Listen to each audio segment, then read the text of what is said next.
입니다. 요나서 3장 1절부터 10절의 말씀을 보십시다.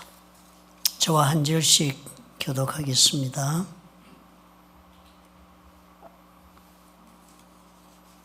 여호와의 말씀이 두 번째로 요나에게 임하니라. 이르시되 일어나 저 큰 성읍 니느웨로 가서 내가 네게 명한 바를 그들에게 선포하라 하신지라. 요나가 여호와의 말씀대로 일어나서 니느웨로 가니라. 니느웨는 사흘 동안 걸을 만큼 하나님 앞에 큰 성읍이더라. 요나가 그 성읍에 들어가서 하루 동안 다니며 외쳐 이르되 40일이 지나면 니느웨가 무너지리라 하였더니 니느웨 사람들이 하나님을 믿고 금식을 선포하고 높고 낮은 자를 막론하고 굵은 베옷을 입은지라.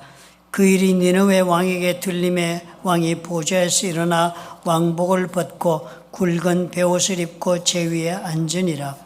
왕과 그의 대신들이 조서를 내려 니느웨에 선포하여 이르되 사람이나 짐승이나 소떼나 양떼나 아무것도 입에 대지 말지니 곧 먹지도 말 것이요 물도 마시지 말 것이며 사람이든지 짐승이든지 다 굵은 베옷을 입을 것이요 힘써 하나님께 부르짖을 것이며 각기 악한 길과 손으로 행한 강포에서 떠날 것이라. 하나님이 뜻을 돌이키시고 그 진노를 그치사 우리가 멸망하지 않게 하시리라. 그렇지 않을 줄을 누가 알겠느냐 한지라. 하나님이 그들이 행한 것 곧 그 악한 길에서 돌이켜 떠난 것을 보시고 하나님이 뜻을 돌이키사 그들에게 내리리라고 말씀하신 재앙을 내리지 아니하시니라. 아멘. 새해 들어서 우리가 요나서를 읽게 되어서 참 어떤 면에서는 의미가 깊다 그런 생각이 듭니다. 오늘 이 요나서를 읽어보면요, 참 사람이 살다 보면 본인이 선택하지도 않았지만 감당해야 하는 그런 짐을 질 때가 있구나 하는 그런 생각이 드는 그런 장면이 아닙니까? 내가 원한 적도 없었고요. 또 내가 감당할 수 있는 무슨 준비가 되지도 않았는데 어느 날 갑자기 나에게 무거운 인생의 짐이 하나가 피할 수 없게 그렇게 지워져서 평생을 그 짐을 지고 살아야 하겠다 하는 그런 생각을 할 때도 있는 것입니다. 인생에는 예측이 불가한 일들이 일어나는 것이 인생입니다. 하루도 우리 앞일을 예상할 수가 없고 예측한 대로 되는 삶이 없습니다. 그럴 때 우리가 많은 질문들을 하지요. 혼란 가운데 신앙생활을 하게 되기도 하면서 왜 나는 이렇게 살고 마는가? 왜 하필 나에게 이런 일이 벌어질까? 아니면 이 일에 대해서는 난 전혀 책임을 질 필요가 없다 하면서 마음을 정리하고 그리고 또 무시할 수도 있겠습니다. 아니면 내 힘으로는 전혀 감당할 수 없는 문제니 어떻게 할꼬 하고 절망하기도 하는 것입니다. 사실 요나서의 이야기는 그 배경부터가 이런 마음의 상태에서 고백하는 우리와도 같은 그런 심정의 요나가 보여지고 있는 이야기입니다. 어느 날 여호와께서 요나에게 임하셔서 말씀을 하신 것입니다. 그리고 주는 말씀이 그랬습니다. 너는 일어나 저 큰 성읍 니느웨로 가서 그것을 향하여 외치라. 그 악독이 내 앞에 상달되었음이니라. 그렇게 주님 말씀을 하신 거예요. 그리고 이 말씀을 들은 요나는요, 하나님께서 참 이 간단하게도 보일 수 있는 이 요청이지만 그 요청을 거절합니다. 그리고서는 다시스로 도망가기 위해서 배를 탔다고 하지 않았습니까? 이 요나의 모습을 이해하기 위해서는 그 당시의 역사적인 배경을 조금 이해할 필요가 있겠습니다. 니느웨라는 나라는 당시 아수르 제국이라는 그런 큰 나라의 중심 도시였습니다. 그런데 요나 때에는 이 아수르 제국이 신흥 강국을 이제 커가고 있는 그런 상태였습니다. 그리고 이 요나의 시대에 이런 오늘 사건이 있고 난 다음에 약 50년 뒤에는 이 아수르 강국 제국이 커가지고 강대한 나라가 돼가지고 요나가 섬기고 있는 북이스라엘 왕국을 멸망시키는 일이 벌어지는 그런 사건이 벌어집니다. 그렇게 되기 50년 전에 때니까요. 그 요나의 입장이 어떻겠습니까? 아수르가 그 당시에는 대단히 잔혹했다고 그럽니다. 전쟁하면 잔혹하고 폭력적이고 이래서 아마 잔인하게 그렇게 피정복국에 그렇게 악명이 높은 그런 행동들을 한 것입니다. 아수르는 당시 이스라엘을 위협하는 그런 신흥 강국으로 자라고 있었으니까요. 요나 입장에서 보면은 이 니느웨라는 곳은 하나님 앞에서 저들이 회개하고 잘 되어야 할 이유가 전혀 없는 나라였습니다. 이스라엘 백성들은 이런 상상할 수 없는 일을 지금 요나가 하나님으로부터 부탁을 받은 것입니다. 우리 모세 이후로 이스라엘 백성은 다른 이방인들과는 전혀 다른 우리는 하나님의 선민이라는 생각을 가지고 산다는 것을 보지 않았습니까? 왜 이 사람들이 자기들은 하나님의 특별하게 선택한 백성이라고 믿었는가 하면 다른 어떤 이방인에게도 주지 않은 하나님의 법을 우리에게만 주었다라고 믿었기 때문입니다. 하나님이 우리를 축복하시고 우리로 하여금 하나님의 백성이 되어 잘 살도록 하기 위해서 이방의 사람들은 관계하지 않고 우리에게 유독 율법을 주셨으니까 이 복은 우리만의 것이고 우리가 누려서 마땅하다 생각하고 살고 있는 사람들인데요. 전혀 하나님과 관계없는 이방 족속인 니느웨로 가가지고 요나 보고 복음을 전하라 그랬으니까 이것은 논리적으로 그동안 살아온 삶으로 보아서도 납득할 수 없는 그런 일을 요구받은 것입니다. 요나가 보기에는 그렇지 않았겠습니까? 전혀 하나님께서는 관계없이 이때까지 살도록 해놓은 그 민족들을, 그 사람들을 살리기 위해서 내가 적국에 가서 어쩌면 목숨을 잃을지도 모르는 일이 될 수도 있는 일을 내가 왜 해야 하겠는가?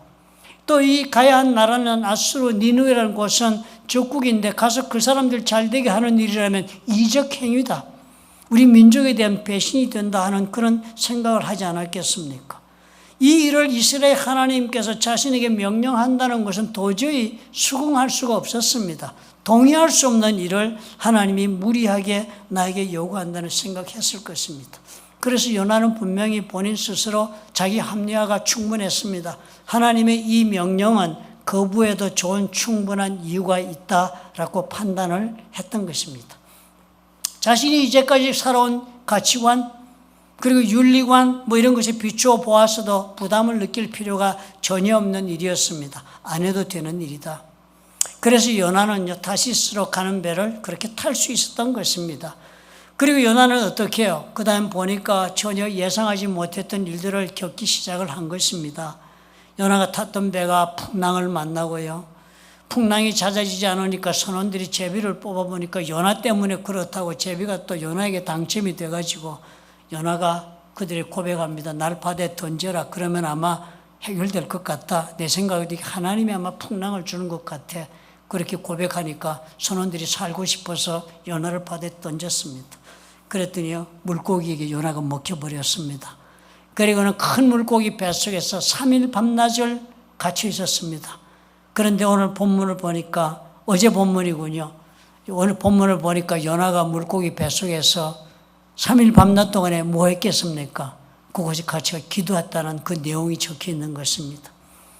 그렇게 해서 구구절절히 3일 밤낮 기도를 했겠죠. 그 중에 아주 중요한 내용만 요나서가 적었습니다. 그런데 그 기도가 이런저런 많은 하나님 앞에 설명하는 얘기, 탄원하는 얘기를 잔뜩 적은 다음에 마지막에 이런 기도를 하는 것이 적혀 있었습니다. 2장 9절에 보니까요. 나는 감사하는 목소리로 주께 제사를 드리며 나의 소원을 주께 갚겠나이다. 미래형입니다. 물고기 뱃속에서 미래형으로 기도하는 것이 마지막 구절입니다. 어쩌고 저쩌고 한참 얘기하더니 소원을 갚겠습니다. 그런 거 보니까 하나님 나 꺼내주시기만 하시면 어쩌고 저쩌고 기도한 대로 소원 갚겠습니다 라고 고백을 했습니다. 그것도 감사하는 마음으로 내가 나가면 소원을 갚겠습니다. 그렇게 기도한 다음에 이렇게 고백을 합니다. 주 구원은 여호와께 속하였나이다. 그런 고백을 했습니다. 그 고백을 하자마자 여호와께서 그 물고기에 말씀을 하신 거예요. 요나를 육지에 토하도록 만들었습니다. 이렇게 해서 요나가 다시 살아납니다. 자초지종이 이런 과정을 겪었던 것입니다. 우리가 이 요나의 모습을 통해서요, 우리는 하나님의 그 우리를 향하신 마음을 발견할 수가 있습니다. 하나님은 요나에게 도대체 어떤 마음을 가지고 계셔서 요나에게 이런 일을 부탁을 했고 그리고 요나에게 이렇게 했던가 하는 이야기를 우리가 오늘 본문을 보면서 한번 묵상해 보자 하는 생각이 듭니다. 올해 한 해도 우리가 하나님의 마음을 알아서 동행할 수 있어야 좋지 않겠습니까? 우리 하나님과 동행하면은 우리의 삶이 하나님의 손에서 진행될 수 있으니까 그보다 더 우리가 바랄 것이 무엇이 있겠습니까? 오늘 요나의 글을 보면서 그 하나님을 한번 찾아보겠습니다. 첫 번째로 이 하나님의 모습을 이 글에서 보니까요, 우리 하나님은 정말 집요하시다 하는 것입니다. 우리 하나님은 한번 마음을 정하면 이렇게 집요하게 하실 수가 있는가 하는 생각이 보입니다. 오늘 요나서 3장 1절을 서두에 읽었습니다. 3장 1절에 이렇게 적었습니다. 여호와의 말씀이 두 번째 요나에게 임하니라. 일어나 저 큰 성읍 니느웨로 가서 내가 네게 명한 바를 그들에게 선포하라. 이 말씀을 두 번째 와서 주셨다는 것입니다. 이 말씀은 처음에 요나가 하나님 만났을 때 곧 바로 거부하고 다시스로 도망가게 만들었던 바로 그 말씀이었습니다. 동일한 말씀을 지금 하나님께서 두 번째로 요나에게 찾아서 하시는데요. 이때 요나의 상황이 어땠습니까? 물고기 뱃속에서 3일 밤낮을 죽다 살아난 요나였습니다. 호텔에 있다가 온 것도 아니지 않습니까? 3일 밤낮을 그 암흑천지 속에 물고기 뱃속에서 살지 죽을지도 모르는 3일 밤낮을 살다가 다시 육지에 토해 나와서 이제 겨우 살아났는데요. 그런데 하나님이 다시 임하셔서 처음에 하셨던 말씀을, 동일한 그 말씀을 요나에게 동일하게 반복을 하시는 것입니다. 요나의 지금 처지가 정상이 아니지 않아요? 죽다가 살아났는데, 그래서 이제 겨우 해변가에 물고기가 토해내는 덕분에 그 속에서 목숨을 건졌으니까요. 아마 육체적으로는 조금 회복이 되어 갔는지도 모르겠습니다만은, 육체적으로는 그럴지 몰라도 정신적으로 볼 때는 어마어마한 충격을 받은 그런 직후였습니다. 트라우마 상태에 빠져 있었을 것입니다. 그런데 그런 상태에 있는 요나에게 하나님이 다시 찾아오셔가지고는요, 다른 어떤 부연의 설명이 없습니다. 위로의 말씀도 없고 무슨 다른 말씀도 없이 똑같이 처음에 하셨던 그 명령을 다시 반복하고 계신 것입니다. 하나님께서는 요나에게요, 이전에 하나님께서 요나에게 말씀하셨던 그 이전의 계획을 조금 더 수정한 것도 없고, 그리고 이제 다시 또 부르시면서 그 사명을 다시 또 감당해라고 집요하게 지금 요구하고 계신 것입니다. 하나님이 이렇게 집요하신 것입니다. 그리고 여러분이요, 만약에 우리 가운데 누구라도 2026년의 삶을 살아가시다가요, 하나님께서 지금 나에게 무슨 간섭을 시작하고 계신다 하는 이런 생각이 조금이라도 들거든요. 마음을 얼른 고쳐먹으시기 바랍니다. 하나님의 고집을 당신은 이겨낼 수가 없습니다. 남편의 고집은 이길 수 있을지 몰라도요, 하나님 고집은 안 됩니다. 하나님은 집요하신 분이시기 때문입니다. 하나님 우리의 잘못을 용서하시고 기억조차 하지 않으시는 분이라고 하신 그런 하나님이시잖아요. 하나님은 자비하시고 용서를 즐겨하시는 그런 하나님이시고요, 불쌍한 사람, 쓰러진 사람, 실패한 사람이 긍휼을 베푸시기를 즐겨하시는 분이라고 그렇게 성경은 말씀하고 계시잖아요. 그런 이야기를 우리가 들려주고 계시지 않습니까? 그런데도 참 이상하지 않아요? 하나님께서 그런 하나님이 왜 한번 뜻을 세우시고 우리를 찾아오시면은 그 뜻을 이루실 때까지 굽히지 않으신다고 오늘 우리에게 말씀하고 계신가 하는 것입니다. 집요하게 하나님은 우리에게 반복해서 우리가 두 손을 들고 나올 때까지 그렇게 찾아오신다고 지금 요나의 모습 속에서 우리에게 말씀해 주고 계시지 않습니까? 어느 때까지 하나님 그렇게 하시는가? 오늘 요나를 보니까요, 하나님께서 우리가 하나님의 그 구원의 마음을 공유하고 나누어 품고 우리가 이해하고 걸어가겠다 생각할 때까지 하나님이 하신다는 것입니다. 사실 우리 하나님은 무슨 뜻을 정하셨다가도 우리가 기도하면 그 기도를 들으시고 바꾸어 주시는 하나님이십니다. 성경에는 그렇게 바꾸어 주신 사례가 얼마나 많습니까? 기도해가지고 하나님의 뜻을 변경한 그런 사례요. 히스기야 왕, 그때 적국에 둘러싸워서 나라가 위기에 처하고 이래서 할 일도 많고 감당해야 할 일도 많은데 히스기야 왕이 하나님께서 병들어 죽게 되는 그런 일을 허락했습니다. 그래서 이사야서 38장에 보니까요, 병이 들어 죽게 되었습니다. 선지자 이사야가 찾아와서 히스기야에게 하나님의 뜻을 전달했습니다. 여호와께서 이같이 말씀하시기를 너는 네 집에 유언하라. 네가 죽고 살지 못하리라 하셨나이다. 이사야가 히스기야 왕이 그랬습니다. 이제 하나님이 너한테 유언하란다. 이제 곧 너 죽는다고 하나님이 그렇게 말씀하신다라고 지금 전하라고 그랬습니다. 그 말을 듣고 히스기야는요, 얼굴을 벽으로 하나 향하고 면벽하고, 참 이 면벽하고 기도한다는 심정을 이해하시겠죠, 그죠? 얼마나 답답하고 충격적이면 아무것도 보지 않고 얼굴에다 벽을 향하여 얼굴을 대고서는 그냥 면벽하여 여호와께 기도하면 돼. 이렇게 기도를 했습니다. 여호와여 구하오니 내가 주 앞에서 진실과 전심으로 행하며 주의 목전에서 선하게 행한 것을 기억하옵소서. 내가 이때까지 하나님 앞에 잘했던 일 있지 않습니까? 선하게 한 일 있지 않습니까? 그런 것들 전심으로 내가 하나님 앞에 행하는 걸 기억해 주옵소서. 그거 좀 기억하고 나를 살려 주옵소서 하면서 히스기야가 심히 통곡했다고 그랬습니다. 그랬더니 하나님이요 그 기도를 들으시고 마음을 바꾸신 거예요. 내가 네 기도를 들었고 내 눈물을 보았노라. 내가 네 수환을 15년을 더해 주겠다 그랬습니다. 그 당시 평균 수명은 낮았습니다. 아마 40몇 세가 평균 수명이었고 오래 살았다면 60세였던 시대였던 것으로 보여집니다. 고대 사회 15년이니까 얼마나 큰 보너스를 주신 것입니까? 죽이겠다고 하신 하나님 마음을 변해서 오히려 더 오랫동안 풍성하게 살게 해주셨습니다. 다윗 왕에게도 하나님 그렇게 마음 바꿔주신 적이 있었습니다. 다윗이 나라가 왕성하고 왕으로서 안정된 삶을 오래 누리다 보니까 마음에 아주 교만한 마음도 들었습니다. 내 힘이 과연 얼마나 될까? 요즘 말로 하면 내가 통장에 쌓아놓은 이 돈이 과연 얼마나 되지? 내가 몇 년이나 더 먹고 살 수 있을까? 내 삶이 얼마나 풍요로울 수 있는 자원이 있나? 이런 것을 한번 알고 싶어하는 마음처럼 그거 맨날 계산하고 있는 것처럼 다윗이 그런 마음이 들은 거예요. 한번 계산 좀 해봐야 되겠다. 인구조사를 해보자. 그때는 인구가 그날의 국력이었으니까요. 요압이 막 말렸습니다. 하나님 앞에서 인구조사 이런 거 하는 거 아니라고 막 요압 장군이 말리지만 굳이 다윗은 해보라고 그랬습니다. 그래서 인구조사를 하니까 하나님이 얼마나 다윗에게 섭섭하셨던지 하나님께서 징벌을 내리시기로 그렇게 마음을 먹고 온 이스라엘에 전염병이 내리도록 그렇게 했습니다. 그리고서 하나님은 그것으로 멈추지 않고 이번에 손을 들어서 다윗이 왕으로 앉아있는 예루살렘을 치시겠다고 그렇게 작정을 했습니다. 다윗이 이런 하나님의 마음을 전해 듣자 무릎을 꿇었습니다.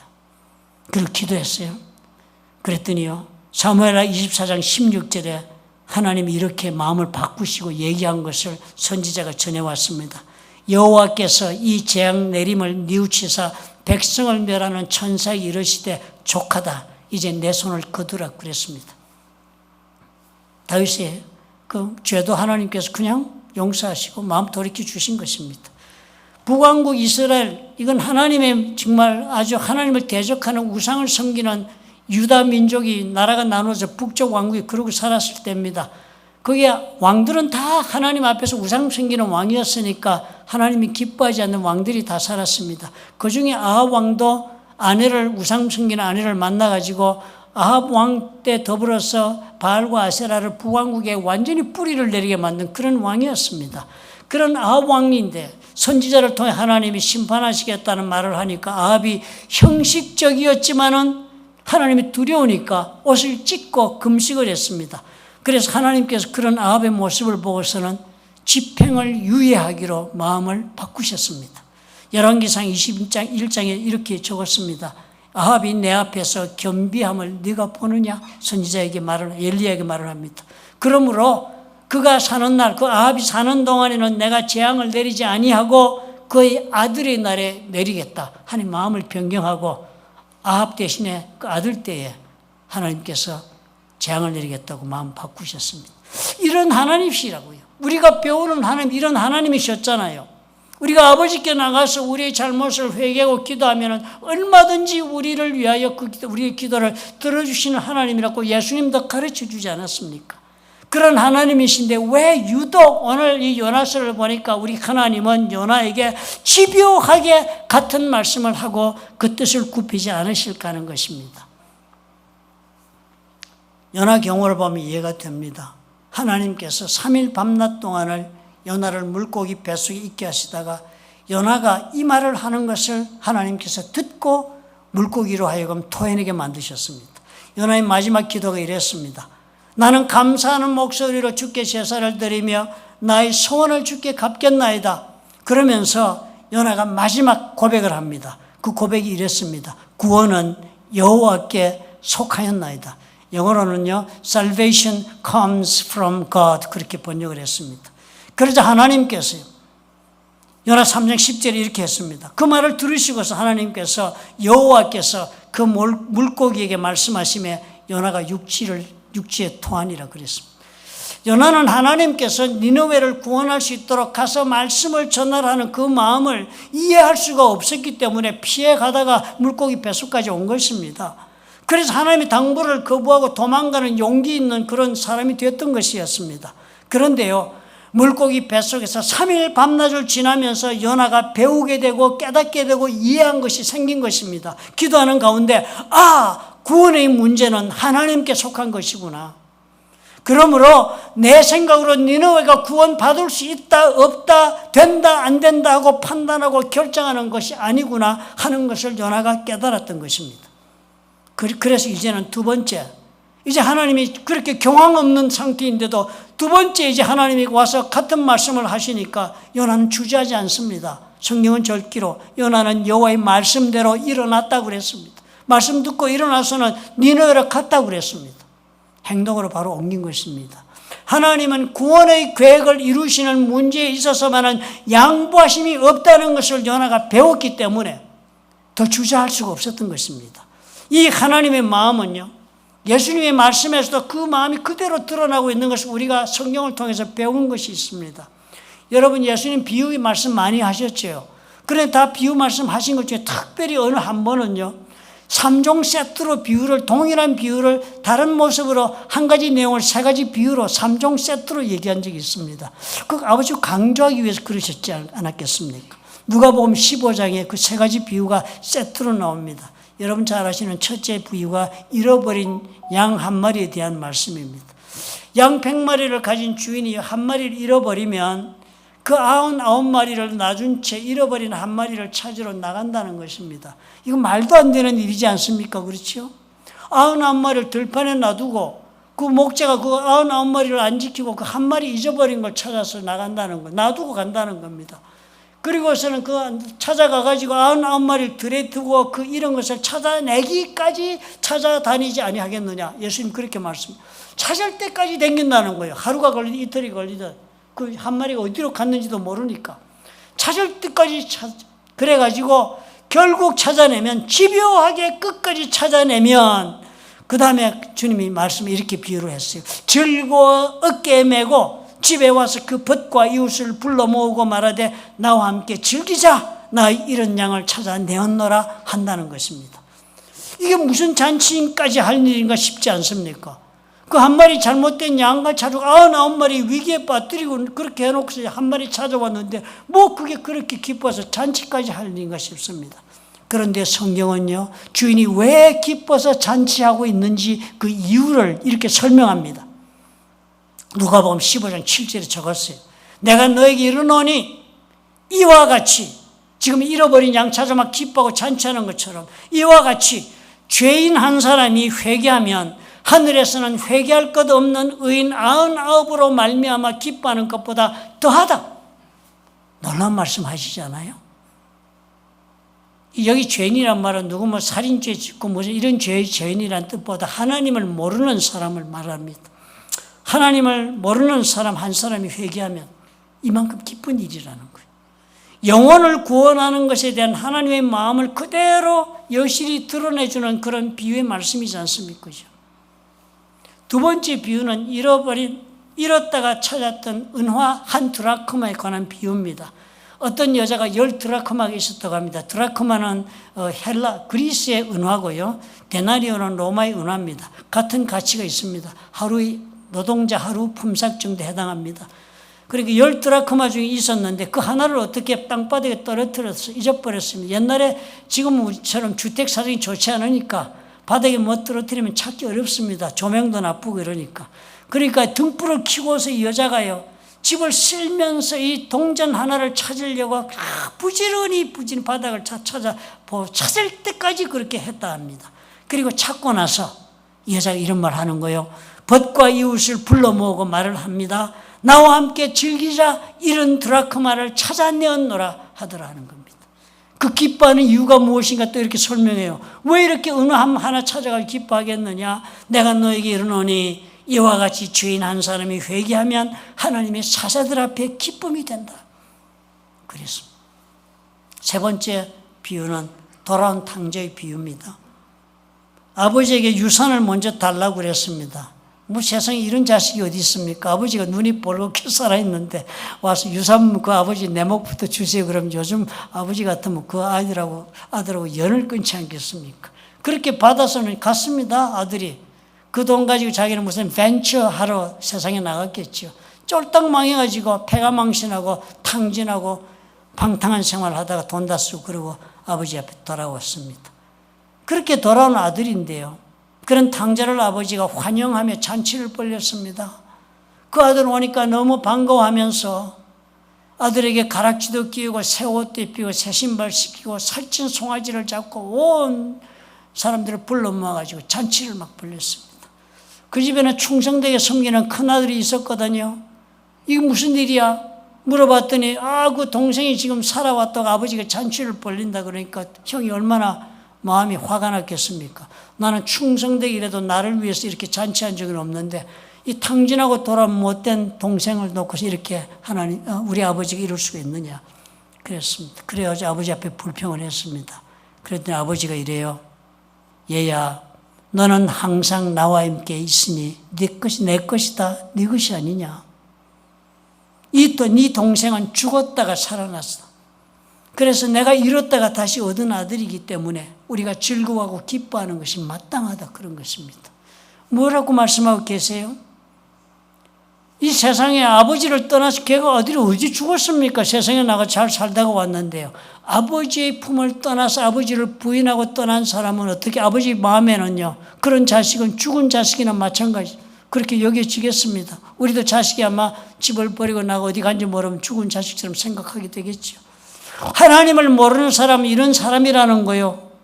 하나님 마음이요. 나를 모른 채 세상에 살아가는 영혼들은 정말 죽은 영혼이나 다름없는 것을 본인만 모를 따름이다라고 말씀하시는 것입니다. 본인만 모르고 나는 살아있다고 생각하고 살지만 그게 사는 게 아니다라고 하나님 말씀하시는 거예요.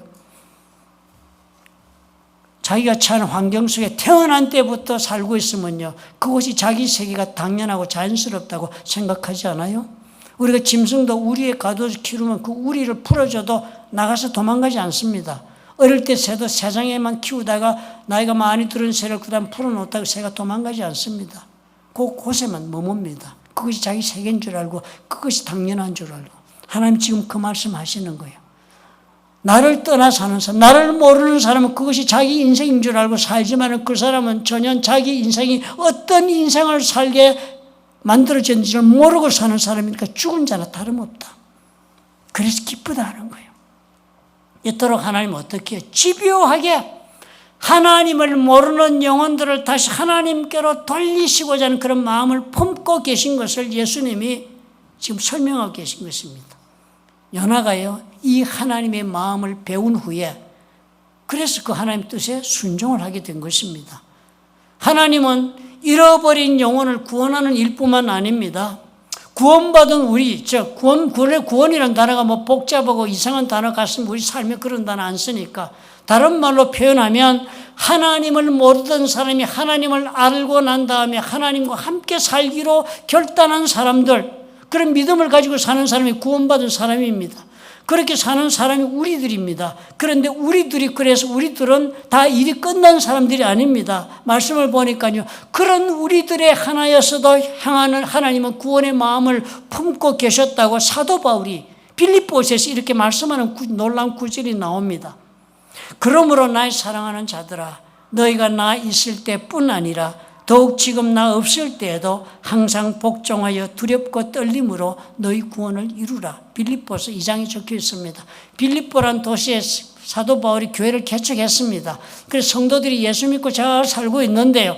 사도 바울이 다른 지역에 가가지고 빌립보 교회를 늘 생각하면서 기도하다가 편지를 쓴 것입니다. 편지를 쓰면서 너희가 나 있을 때뿐 아니라 지금 내가 멀리 이렇게 떨어져 있다 할지라도 내가 너 곁에 없다 할지라도 항상 마음에 두렵고 떨리는 마음으로 너희 구원을 이루는 나가는 일을 해야 된다. 그렇게 설명했습니다. 구원을 이루라 하는 단어가요. 즉 뭐예요? 하나님을 믿고 사는 삶을 잘 이루라 그런 뜻이니까요. 이게 영어로 번역한 단어를 보니까 work out your own salvation 그렇게 번역을 했습니다. 원어를 work out 그럼 우리가 뭐라고 그래요? 여러분 체육관에 가서 뭐 하시러 갑니까? work out 하러 가지요. 즉 체육관에서 운동을 하여 내 몸을 만들듯이 사도 바울이 그렇게 얘기합니다. 체육관에 가서 네 몸을 매일 만들어 건강해서 사람 구실하려고 노력하는 것처럼 그렇게 영적으로도 매일 구원을 이루는 일을 계속해 나가라. 그렇게 사도 바울이 당부합니다. 그것이 하나님이 우리를 향한 구원의 마음이라는 거예요. 구원을 받아 하나님의 자녀가 되었으니까 이제는 어떻게 해요?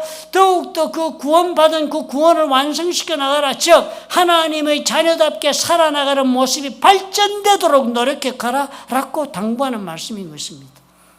하나님이 우리를 향하신 마음이 이런 마음이에요. 지금도 우리가 받은 구원을 발전시켜 나가라. 그래서 어떻게 해요? 하나님 원하시는 자리까지 우리가 성숙한 하나님의 자녀로 자라가야 한다고 요구하고 계신 것이 우리 하나님 우리를 향한 마음이고, 그 마음은 어떤 마음이요? 절대로 변개하지 않으시는 하나님의 말씀이다 하는 겁니다. 저와 여러분이요, 다른 어떤 문제를 가지고 기도해도 다 하나님 다 들어주시는데 이것만은 하나님이 들어주지 않으신다는 거예요. 하나님이 원하는 대로 해야 된다는 것입니다. 그것이 뭐예요? 하나님을 모르거든 하나님을 아는 사람이 되어야 한다는 거, 그 하나님이 절대 마음 바꾸지 않으신다는 거예요. 두 번째, 하나님 알게 되었어? 그러면 그 다음부터는 하나님이 어떤 자녀가 되기를 원하는지 알고 매일매일 그런 사람이 되도록 노력하는 과정으로 걸어가라. 그런 영적인 사람이 되도록 노력하라 하는 하나님의 마음은 변함이 없다는 거예요. 그거 아무리 바꿔달라고 기도해봤자 그것은 어떻게 해요? 변하지 않으신다는 거예요. 요나가 이 고백을 했다는 것입니다. 하나님 앞에서 그걸 알고, 그리고 변하지 않으실 거니까 순종해야지요. 순종한 것입니다. 오늘도 우리가 이런 마음을 새해는 여러분 우리 모두가 함께 나누어 품고 우리가 믿음의 길을 걸어갈 수 있으면 참 좋겠다는 생각이 듭니다. 일단 그렇게 하나님 앞에 마음을 결정하시면요, 마음을 하나님의 마음이 그렇구나, 나에게 이 마음은 하나님이 절대로 나한테 어떤 일은 다 들어줄지 몰라, 이건 포기하지 않고 요구하실 거구나 라는 그런 생각이 들어서, 그럼 할 수 없지 뭐, 하나님의 뜻이니까 순종해야지 이렇게 결정을 하고 나시면요, 그 나머지 내 삶은 하나님이 직접 주관해 주신다고 약속을 하고 계십니다. 요나 보십시오. 요나가 여호와의 말씀대로 일어났습니다. 그리고 니느웨로 갔습니다. 그리고 니느웨는 사흘 동안 걸을 만큼 하나님 앞에 큰 성이더라 그랬어요. 사흘을 쭉 걸어가야 관통할 수 있는 큰 도시였습니다. 그런데 요나는 어떻게 해요? 사흘을 걸어다니면서 말씀을 전하지도 않았습니다. 요나가 그 성읍에 들어가서 하루 동안 다니며 외치며 이르되, 뭐 직선 코스로 막 가면서 말했겠습니까?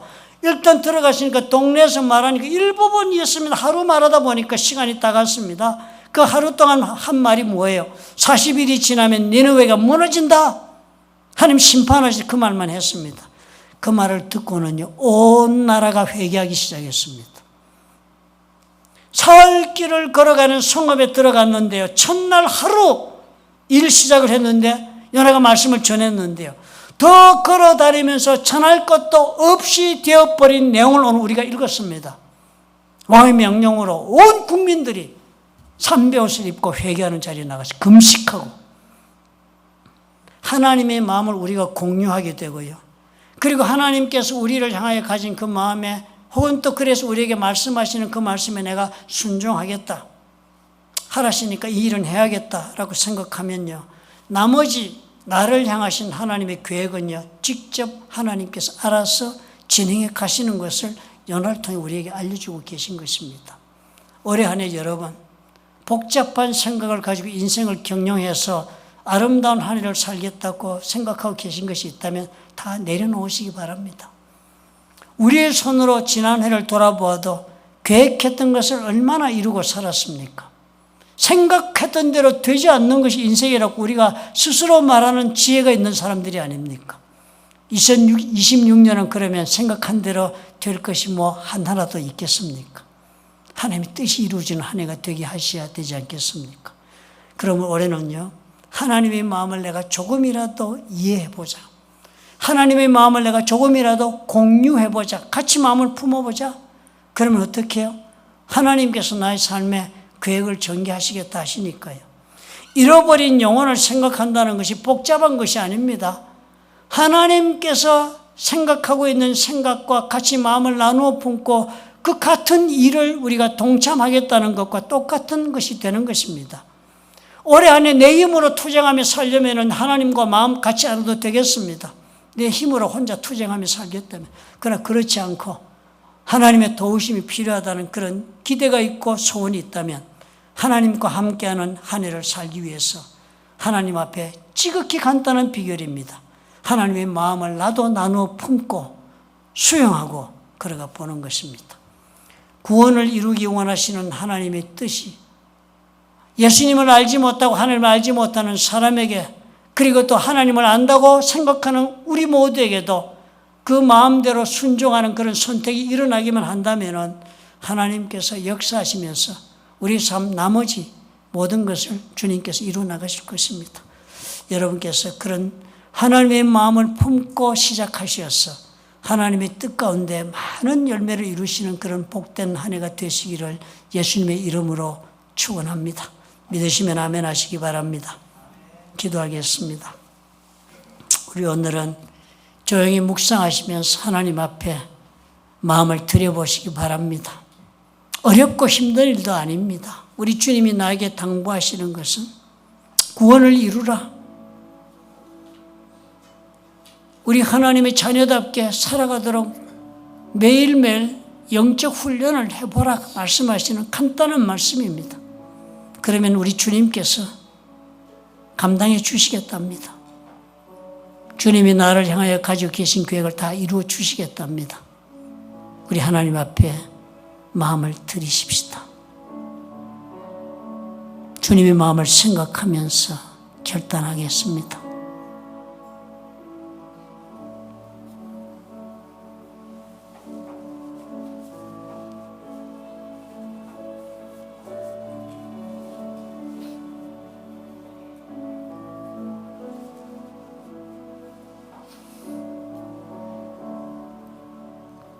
사랑의 하나님 아버지, 참으로 우리는 생각이 많은 존재들입니다.